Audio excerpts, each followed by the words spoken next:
I've seen these acrylic markers in a lot of Chinese stores here in my country, so I decided why not buy a set and try them myself. First things first, we need to swatch them, because most of the time the color of the cap and the actual color doesn't really fit, or when it dries it's a slightly different shade. With this swatch we can keep it as a guide while we use them.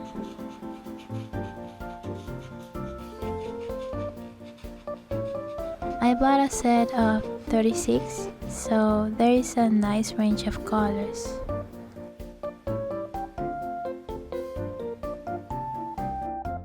I already have some sketches I made the other day, Serial Experiments Lane fan art, so I hope you like it.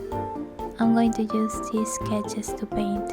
At first I was a little bit nervous because I really don't know how to use them. Oh well, I didn't know how to use them. I just tried to go with the flow, what I thought it would work.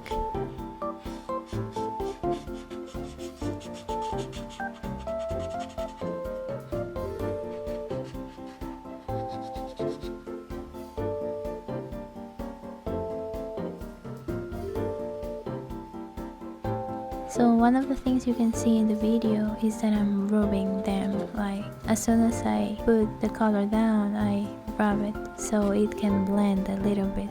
Another trick I found out is it works layering them, as in you put one color first with one marker and then with the other one you layer it, so this way you get a color that's in between, and I think that's really amazing, especially because the paper doesn't get all, how do I say this, the paper doesn't get ripped, or it doesn't affect the paper in any way whatsoever.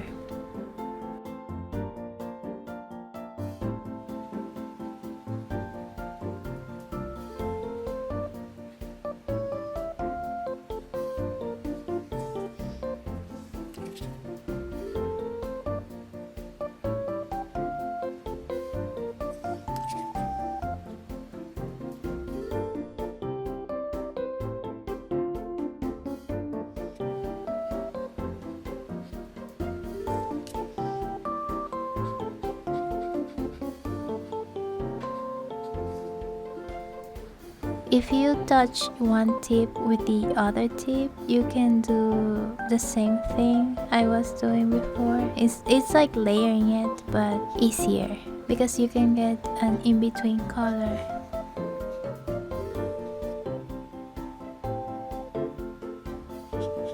For the hair, I tried to paint it by sections, and it worked out gladly.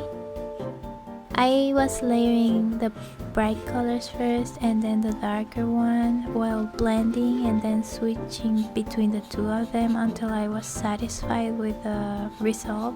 I noticed that when you do this, you'll see it a little bit later on, but for me it looks like gouache, Holbein's gouache.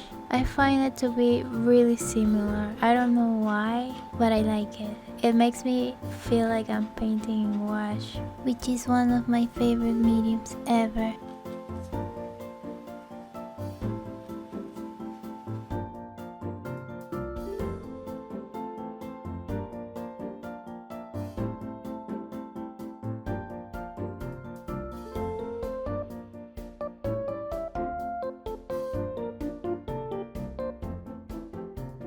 For this type of videos, I'm not sure if I should cut a lot of the process. It's really difficult because I want to keep some parts, but then I'm not sure if it will be boring or not. So let me know, what do you think?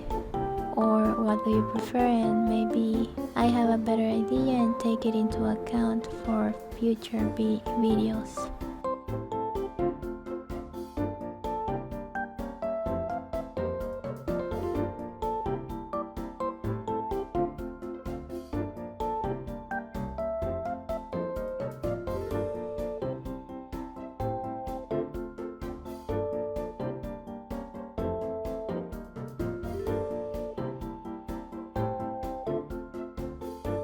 I feel proud of how the hair in this one turned out. I think I did a good job in the final result.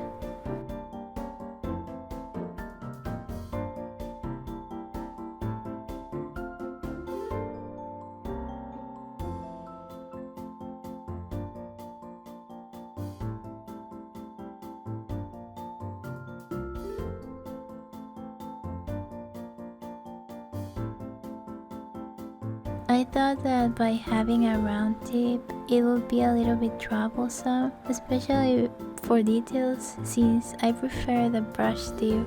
But surprisingly, this tip was good. Like, for me it worked. I used it in a lot of the details I needed, and since these are a little bit opaque, it really depends on the color. But some of the colors were opaque, so you could just layer it if you had to fix something specific.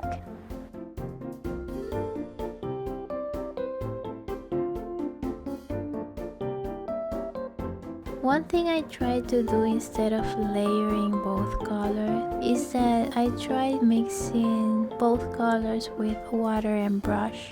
But at least when I tried it, it didn't work at all. It was like really in the paper. It didn't blend whatsoever. It didn't react in any way.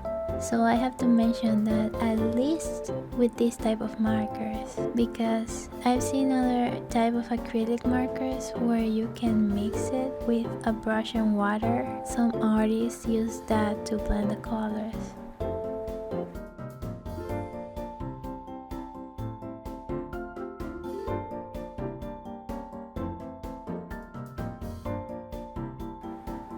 This is the lightest purple I have. By layering it with white, you can make a really pastel purple, like really light purple.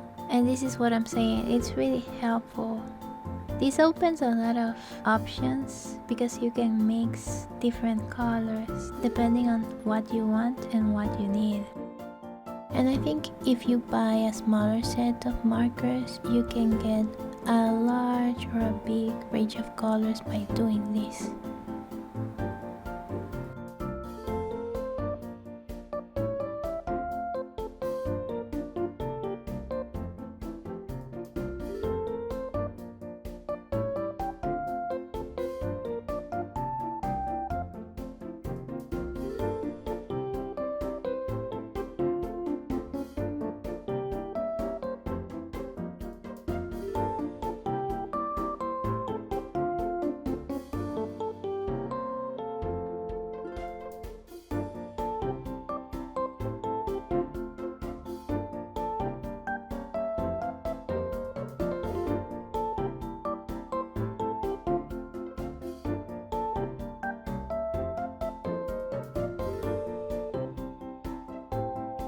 For the really small details, I used my Prismacolors and a bit of the same markers, and with that I finished the first drawing.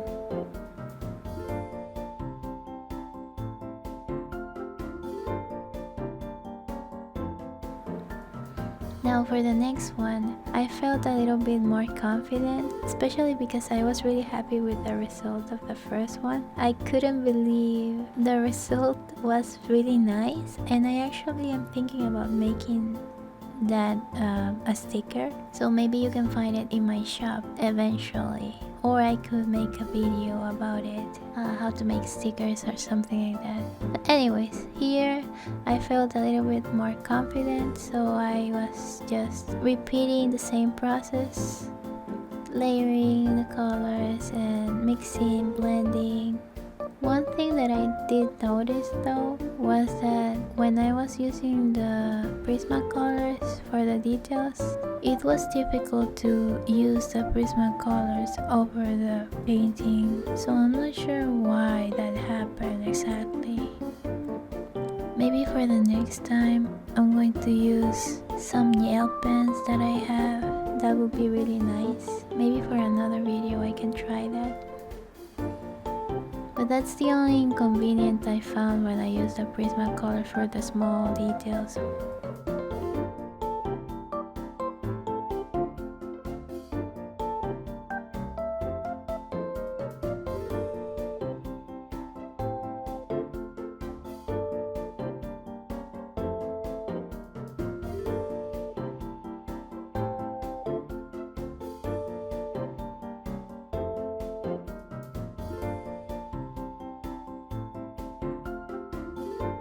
when I was trying to replicate the same method I used for the hair here in this one, I was feeling like I wasn't getting the same result, if you know what I mean.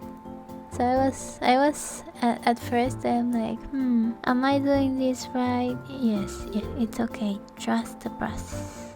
So I tried to do the same. Eventually, I think I did reach the desired result. So, yay!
And then again, I feel like in this one, I feel it was a little bit easier to use the Prismacolors, but right there, I was struggling a bit putting down that color.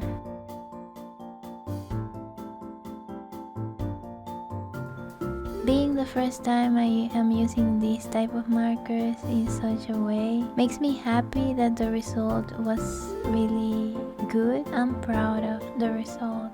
I think I did a good job. And I hope you enjoyed this video.